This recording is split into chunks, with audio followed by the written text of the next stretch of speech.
반갑습니다. 네.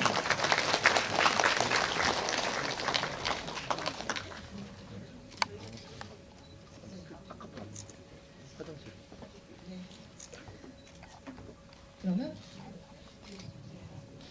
안녕하세요. 저희 먼저 앉을까요? 네. 네, 반갑습니다. 오늘 나를 기억해 진행을 맡은 영화 기자 백은하입니다. 반갑습니다. 소연님, 저 되게 멀리 계시긴 하지만 인사 말씀 부탁드립니다. 네, 들리시나요? 아, 안 들리시나요? 잠시만요. 조금 마이크를 좀 봐주실까요?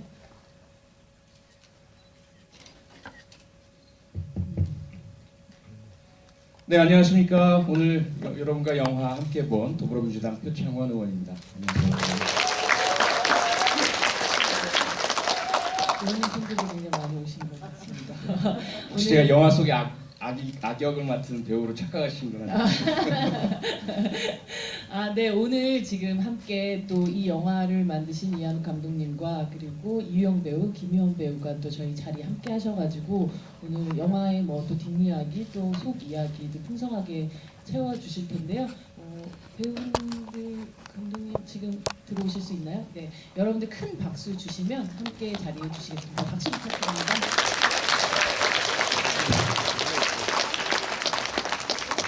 아, 감독님 저쪽에 계세요? 아, 감독님도 내려와 주십시오. 네. 네, 들어오세요. 반갑습니다. 반갑습니다.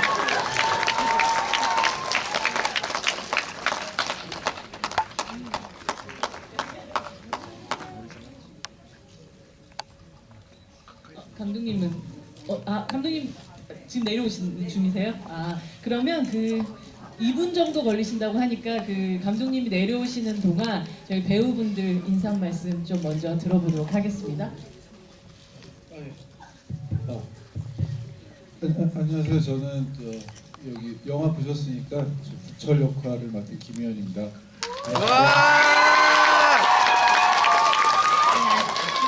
안녕하세요. 서린 역할을 맡은 이유영입니다. 반갑습니다.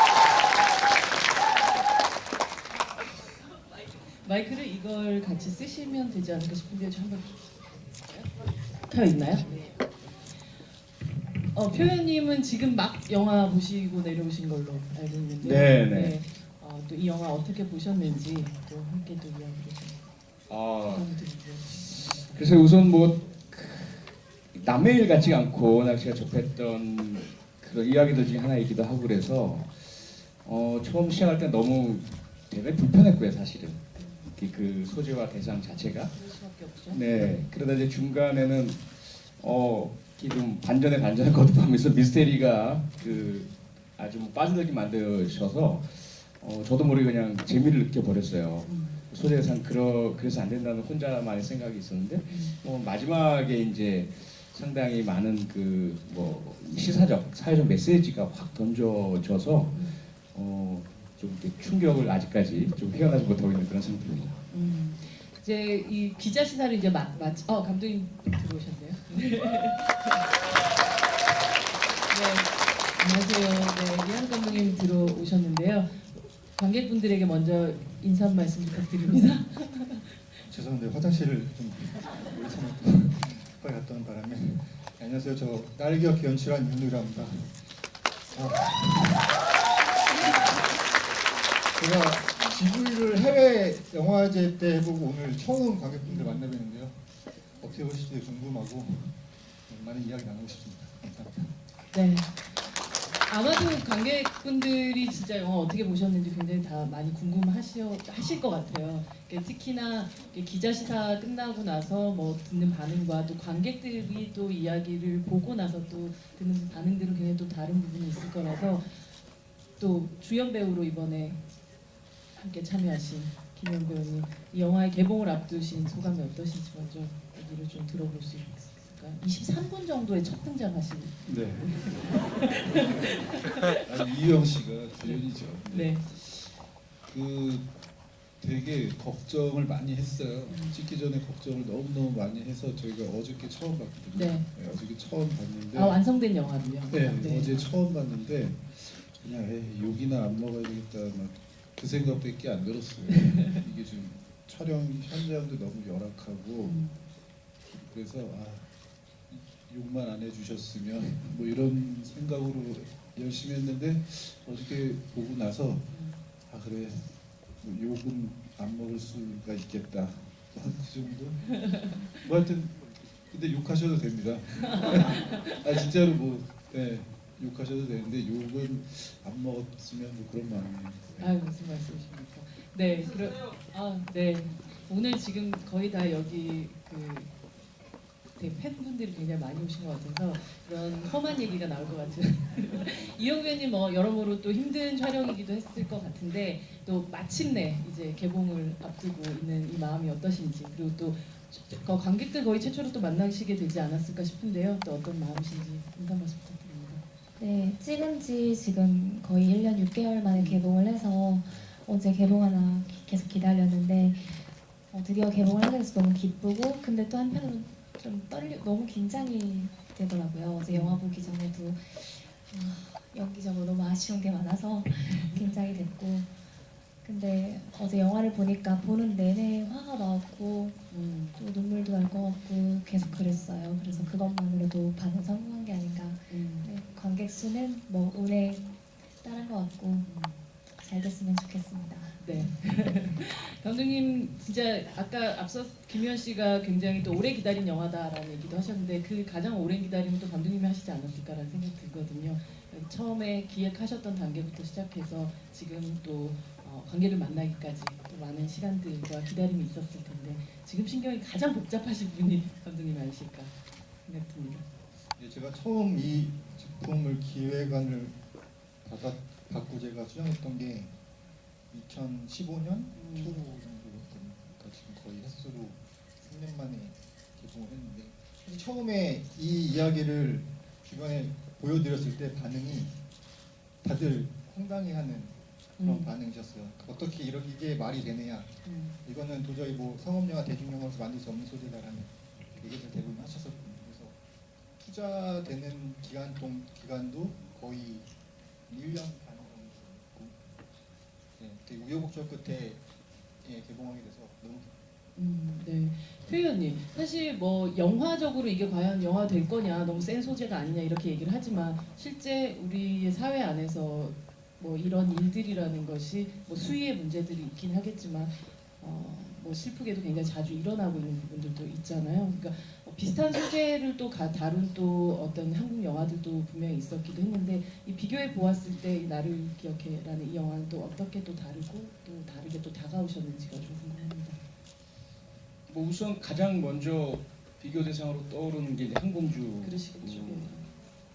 항공주도 제가 이제 GV를 했었는데요. 네. 그 소재나 그 피해자의 아픔, 가해자들의 그 야만성 이런 것들은 이제 상당히 유사한데 항공주는 조금 그 사건 자체에 상당히 충실한 그런 다큐적인 그 영화이고 그다음에 피해자의 이제 그 아픈 고통을 아주 어렵죠. 이제 치유를 하려는 시도들 이것이 이제 중점을 두고 있었다면 나를 기억해는 조금은 이제 그 현실 실제 사건에서 그래도 영화적인 좀 상상력 쪽으로 많이 좀 온 그런 영화 같아요. 그래서 뭐 장단점이 있겠죠. 장단점이 있겠지만 관객들이 접하시기에는 그래도 이 무겁고 아픈 소재를 조금은 영화를 보시면서는 좀 영화적 재미도 느끼시면서 오래 길게 가져가실 수 있는 그런 장점은 좀 있고 다른 쪽으로 보자면 아까 이제 욕먹을 걱정을 자꾸 김현 배우가 하시는데 그런 것 같아요. 아니요. 그런 정말 우리 그 만나고 현실 속에서 있는 아주 아픈 사건인데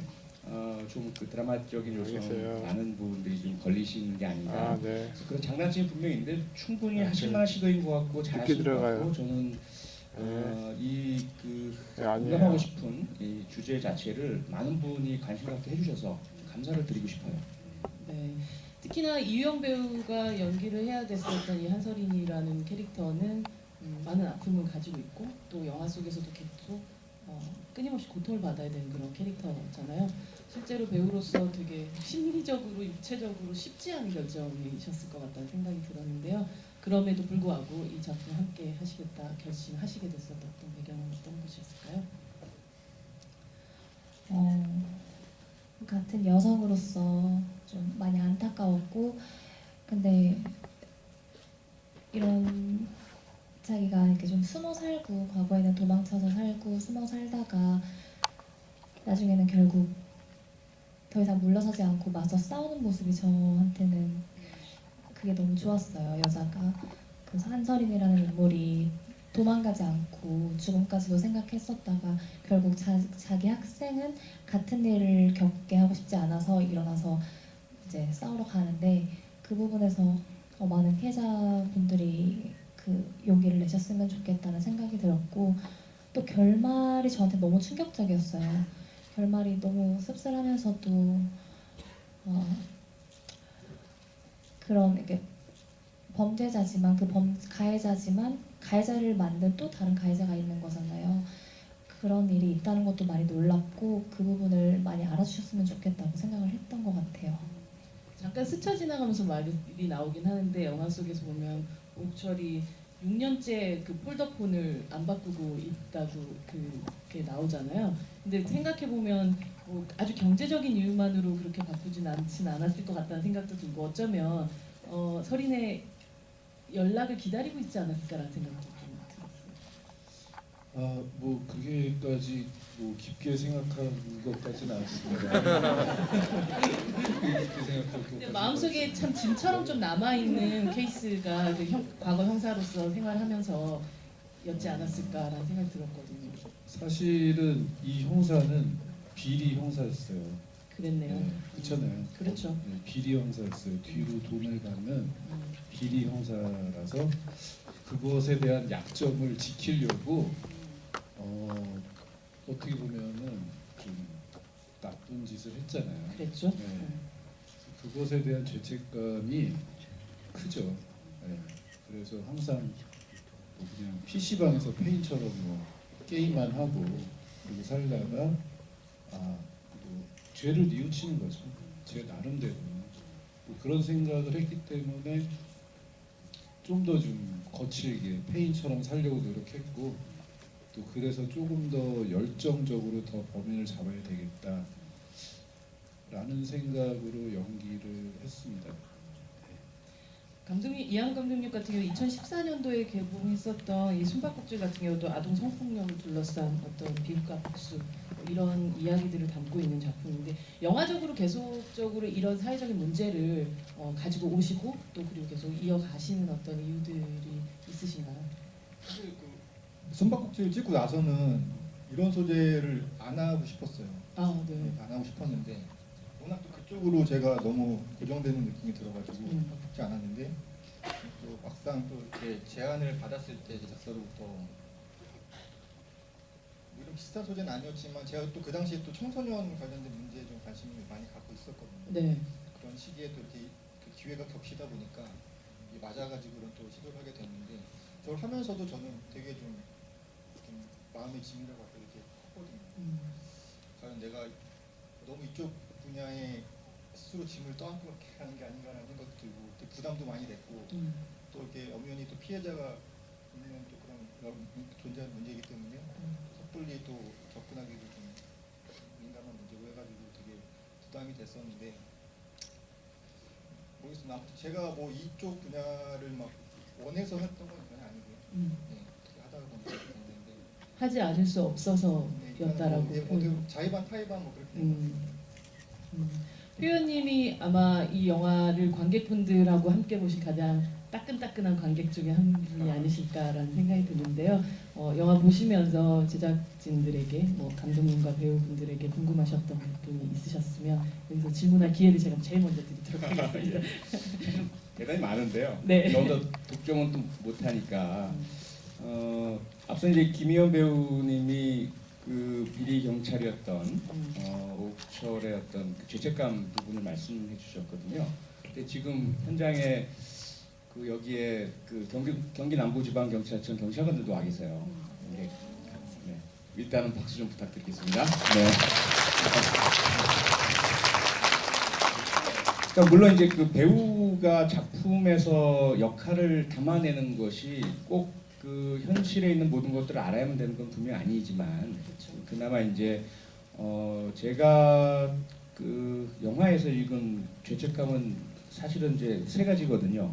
하나는 이 사건 피해자가 직접적으로 느끼는 죄책감이죠. 이제 연락을 기다리지 않느냐 이런 말씀도 주셨는데 네. 최초에 14년 전 사건 발생했을 당시에 그이 사건에 대한 물론 사건 해결을 위해 노력하긴 했지만 결국 자신의 이익 때문에 그 기자에게 팔아먹은 거잖아요. 그랬죠. 피해자의 신원을. 그러면서 이제 큰 상처를 안긴 그 주인같이 죄책감. 앉아 계시지 마세요. 네. 그게 아마 중심축에 있을 것 같고 네. 두 번째 죄책감은 그 비리 경찰이라는 그 낙인을 이제 김희연 그 배우께서 계속 말씀하시는 게 아마 극 중에서 그게 크게 잘 잡았을 것 같아요. 경찰관으로서 배신이니까 자신의 역할, 국민의 신뢰, 공적인 어떤 사명감에 대한 배신이니까 그것 자체를 기회만 있다면 갖고 싶었겠죠. 그래서 아무런 이득도 없는데 그 위험하게 맞아가면서 그렇죠. 자신은 경찰관도 아닌데 또 쫓아다니고 한 모습이 있고요. 세 번째 배신감은 자기 자신에 대한 배신감 같아요. 죄책감. 예.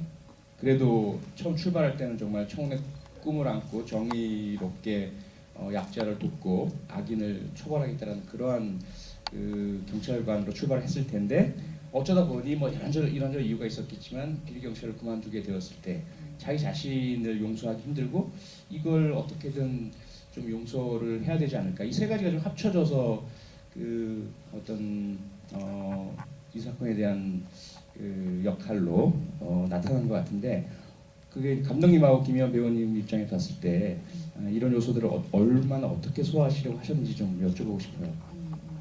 로브초를 만드는 어떤 그 전사들이란 것들이 분명히 있을 테고 이 사람을 구성하는 어떤 마음의 짐 같은 것들도 분명히 있었을 테고. 네. 감독님이 먼저 예. 일단 국철이 단순하게 그냥 피해자라고 해서 도와주는 상황을 만들고 싶지는 않았습니다. 네. 그래서 어떻게든 이제 본인 스스로도 그러니까 어떻게 한설인 자체도 피해자 입장에서 뭔가 이 극복해가는 과정이 있잖아요. 그와 마찬가지로 오우철도 단순하게 그냥 도와주는 존재로 끝나는 게 아니라 뭔가 변화되는 캐릭터로 만들고 싶었고요. 그런 또 가장 컸고 아무래도 좀 그걸 두 분이 이끌어가는 상황이기 때문에 처음부터 이제 뭔가 이게 극복해가는 캐릭터로 만들었으면 좋겠다는 의도가 있었습니다. 제가 이 역할을 하기 위해서 이제 형사분들을 만나봤습니다. 근데 저기 앉아 계신 것처럼 잘생기시고 되게 옷이 깔끔하세요. 저처럼 저렇게 지저분하지 않습니다. 우리 영화에서 주로 보는 맞아요. 형사의 그 되게 네. 스테레오타입화되어 있는 또 그게 있죠. 네. 네. 이게 어떤 형사분은 이런 옷에 막 넥타이 매시고 정말 깔끔하세요. 그렇게 연기를 할 수도 있었거든요. 정말 연기가 리얼해야 한다면 아까 표 의원님 말씀처럼 뭐 현실의 모든 것을 다 뭐 알아야 할 필요는 없지만 알면 좋다고 생각합니다. 그래서 이제 만나 뵙고 얘기도 해보고 하면 저희랑 정말 똑같아요. 뭐 이렇게 무섭거나 정말 그렇지 않아요. 근데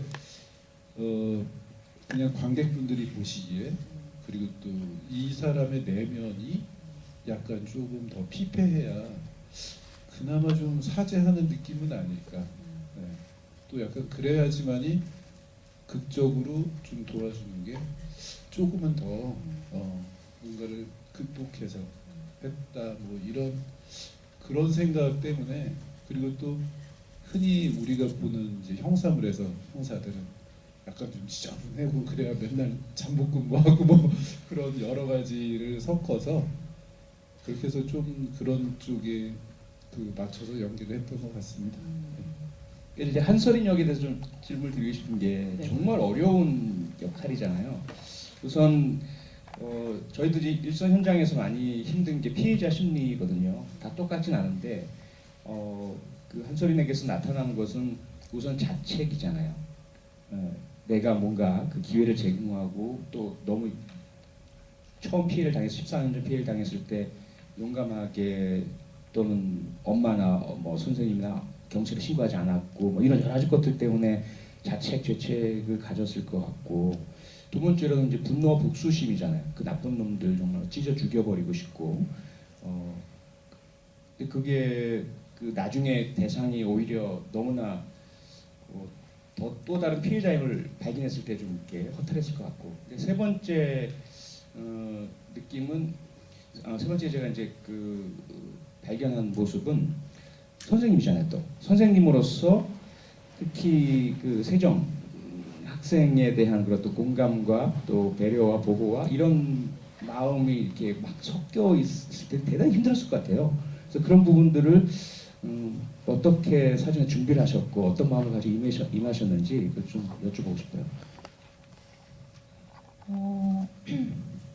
사실 연기를 할 때 한 인물의 감정을 되게 책임감 있게 잘 표현해내고 싶은데 상상력밖에는 방법이 없었던 것 같아요. 이거를 근데 내가 하고 있는 게 맞다고 확신하면서 항상 하려고 노력했고 서린의 마음을 이해하고 같은 고민을 하려고 노력했던 것 같고요. 피해자이지만 자신이 말씀하신 것처럼 죄책감도 가지고 있고 특히 세정을 자기가 위로해주고 감싸주려고 하는데 선생님이라면 어떻게 하셨을 것 같아요? 라는 질문에 자기는 도망갔을 것 같고 피했을 것 같다고 얘기하는데 학생은 오히려 자기는 그러고 싶지 않아요 라고 얘기를 하잖아요. 그 장면에서 굉장히 뜨끔했을 거라고 생각해요. 왜 나는 바보처럼 숨어 살고 내가 왜 도망 다니고 그렇게 살았을까. 근데 그렇게 살 수밖에 없었던 서린의 마음이 저는 충분히 공감이 가더라고요. 너무 외로웠을 것 같고 누구한테도 말 못하고 많이 힘들었을 것 같았어요. 그래서 거기에 확신을 갖고 연기했던 것 같아요. 하나만 더 좀 네. 감독님께 네. 그 부분인데요. 사실 이제 많은 분들이 그런 걸 느끼셨을 것 같아요. 특히 여성 관객분들께서 왜 여자는 맨날 저렇게 약하게만 그려? 왜 이렇게 묘사해? 왜 자꾸 피해만 입고 도망다니고 자책하고 또 스스로 목숨을 끊으려고만 하고 남자 감독님에 대한 여성 관객분들의 어떤 좀 불만이 있으실 것 같거든요. 근데 물론 현실이 또 그래요. 실제로 보면 피해자분들을 우리가 사회적으로 자꾸 약하게 만들고 위축되게 만드는 피해자 신원을 자꾸 들춰내려고 호기심 가지고 접근하는 그런 태도로부터 피해자들은 정말 뭐 강하게 응징하고 나서고 하는 것보다 이번 미투 현상에서 보듯이 그들 스스로가 오히려 숨어들고 위축되는 것들이 많긴 하거든요. 그게 현실이긴 하거든요. 그렇죠. 근데 영화에서까지 이제 그렇게 그대로 보여주셔야 할 필요가 있을까? 뭔가 조금 더 그 피해를 극복한 강한 모습을 보여주시길 바라는 관객들이 꽤 많지 않으셨을까? 뭐 그런 고민도 있으셨을 것 같은데 결과적으로 이렇게 나타나시고 표현하시게 된 그 마음을 조금 알고 싶습니다.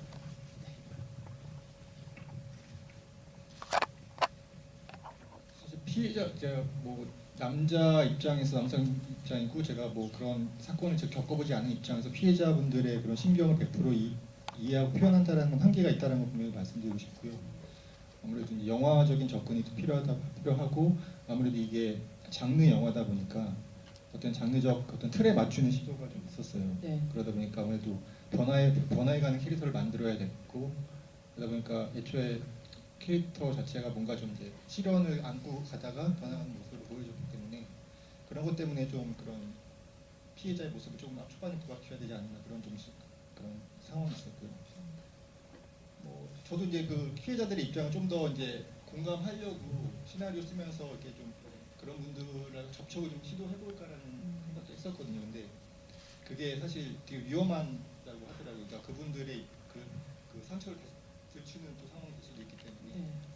그렇게 하지 않았고, 그러니까 주로 이제 그런 분들을 상담했던 정신과 의사분들의 어떤 그 자료들이나 또 직접 그런 분들이 쓰셨던 수기를 제가 참고해가지고 작업을 했고요.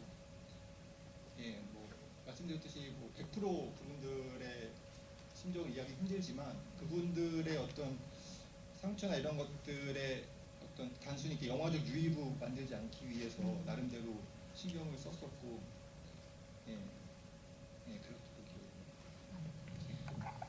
영화 속에 보면 이유영 씨가 연기하는 이 한선희 선생님이 학생들에게 순자의 성악설을 대해서 이야기를 나누는 장면이 있어요. 이 영화를 사실 끝까지 보다 보면 혹은 아니면 이런 사건들을 현실에서 접하거나 아니면 혹은 이런 영화를 또 찍고 또 그런 어떤 고통들을 배우 몸속으로 이렇게 들어왔다가 또 나가고 나면 과연 인간이란 게 정말 어떤 것인가에 대한 진짜 고민을 하게 될 것 같다는 생각이 들거든요. 과연 정말 악한 존재들인가? 혹은 정말 어떤 면 선한데도 불구하고 이런 상황들 때문에 이렇게 된 것인가? 이게 정말 영화 한 편을 찍는 것이 아니라 사람에 대한 생각을 되게 많이 하게 됐을 작품이 아니었을까라는 생각 들거든요. 어떠셨나요?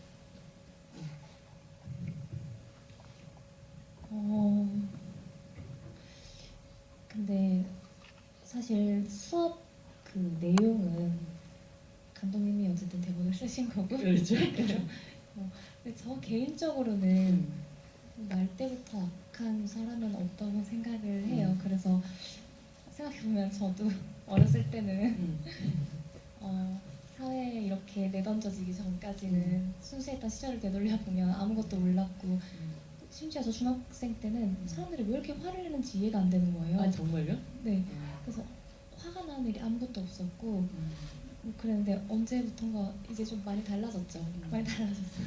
그러니까 살면서 배우는 것들, 내가 보고 배우는 것들, 살아가는 방식들, 뭐 부모님으로부터 영향을 받은 것도 있을 것 같고 그러면서 살아온 세월에 따라서 사람의 성격이나 뭐 그런 게 다 바뀌어간다고 저는 개인적으로 생각을 하는데 수업 내용을 그렇게 서린이 한 이유는 아마 감독님이 아실 것 같아요.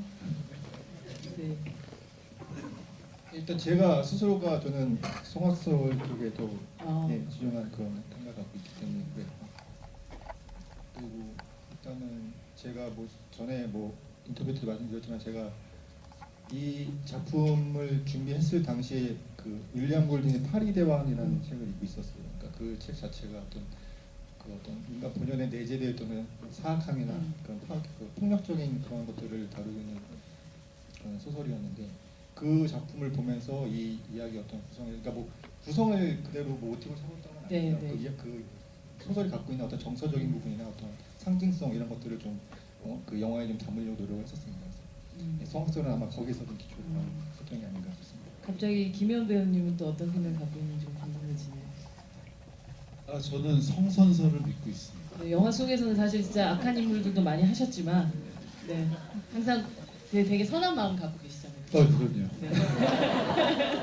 저기 아까 이유영 배우님이 말한 것처럼 참 애기들 저기 제 애기라고 써 있네요. 아, 그러니까요. 귀여우면 다 애기야. 4개월 희약이라고 써 있습니다. 네. 정말 그 날 때는 사람 다 천사 같잖아요. 그렇죠. 그리고 네. 이렇게 그런데 뭐에 물들었는지 자꾸 악해지는. 아니요 더 착해질 수도 있죠. 네. 네, 성인이 돼서 더 착해지시는 분도 있잖아요. 그렇죠. 뭐 하여튼 이 세상이 뭐 선이든 악이든 변하게 하는 것 같아요. 어떤 게 악이다 선하다가 아니고 하지만 그냥 그 아기 때는 다 천사 같아요. 그래서 성선설을 믿습니다 저는. 네. 사실 표현님 같은 경우는 정말 되게 다양한 방식의 인간의 범죄들을 케이스별로 접하고 또 보고 또 사실은 목격하면서 많이 흔들릴 수밖에 없는 순간들이 있었을 것 같아요. 이런 믿음에 대해서 어떠세요? 지금 여전히? 아직도 뭐 정답은 없는 것 같고요. 네.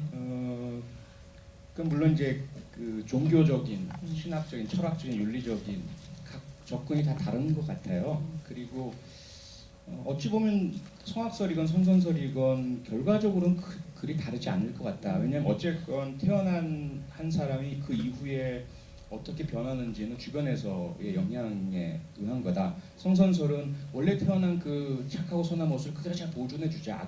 악영향 없이. 그렇죠? 성악설은 그냥 놔두면 욕심과 욕구에 휘말려서 이기적이고 나쁜 쾌락을 추구하고 이럴 수 있으니 잘 통제하고 가르쳐서 착하게 만들자 이거잖아요. 그러니까 그게 제대로 된 환경과 교육이라는 결론은 똑같거든요. 네. 그런데 이제 질문 주신 것처럼 사실 저희가 강력 사건을 주로 많이 접하다 보니까 그 범죄자를 딱 앞에 놓고 있으면 이 평상심을 유지하기가 힘들죠. 그가 한 그 범죄의 행동들 그리고 그 범죄 행동으로부터 잡히지 않기 위해서 저질렀던 추가적 범죄, 증거인멸, 거짓말 이런 것들을 접한 순간 인간이 아니다라는 생각도 들고 이런 존재가 왜 이 땅에 필요할까, 우리 사회에 필요할까 뭐 이런 생각도 들긴 하죠. 그런데 두 번째로 그들이 누구이고 왜 이렇게 됐는지를 파고 들어가면 그들도 피해자라는 게 또 발견이 돼요. 이 영화에서 그렇잖아요. 네. 김진호도 그 잔악한 놈도 결국은 청소년기에 그렇게 범을 했고 영화에서 다 보여주진 않았지만 아마도 그 친구도 무엇인가 아동학대든 또는 어떤 형태 폭력이든